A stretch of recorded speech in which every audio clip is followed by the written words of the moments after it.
Hi friends, மதிய வணக்கம். மதியானம் இன்றைக்கி என்ன சமையல்னா காராமணி. இங்கே காராமணின்னுவாங்க, நாங்கள் மதுரையில் தட்டாம்பயிறுன்னு சொல்லுவோம். தட்டைப்பயிறு வேக வச்சுருக்கேன். அதில் கத்திரிக்காய், முருங்கைக்காய், சின்ன வெங்காயம், பூண்டு, தக்காளி, பச்சை மிளகாய் எல்லாம் போட்டு புளிக்குழம்பு வச்சா சூப்பராக இருக்கும். இந்த ஊரில் காரக்குழம்புன்னு சொல்லுவாங்க சென்னையில்.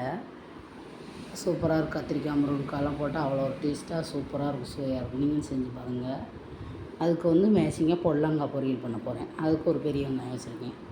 அதை நறுக்கிட்டு பச்சை மிளகாய், கடுகு போட்டு தாளித்து, கருவேப்பிலை போட்டு தாளித்து, இந்த பொடலங்காயும் தோலை சீவிட்டு நறுக்கிட்டு நம்ம தேங்காய் பூ துருவி போட்டு உப்பு போட்டு சாலிக்க வேண்டியது, அவ்வளோதான். சூப்பராக இருக்கும்.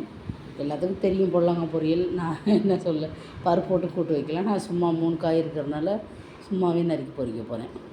இது பாருங்கள், புளிக்குழம்புக்கு கத்திரிக்காய் முருங்கைக்காய் போட்டால் சூப்பராக இருக்கும். பயிர் குழம்பு செஞ்சுட்டு சாப்பாடு செஞ்சுட்டு வீடியோ போடுறேன் பாருங்கள். சூப்பராக இருக்கும். தக்காளி நான் ரொம்ப போடல, புளி ஊற்றுவோம்ல, அதனால் ஒரு தக்காளி தான் போட்டிருக்கேன்.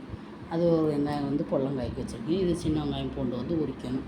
எல்லாருமே நறுக்கி செய்யணும். ஒன்றா தானே செய்யணும்.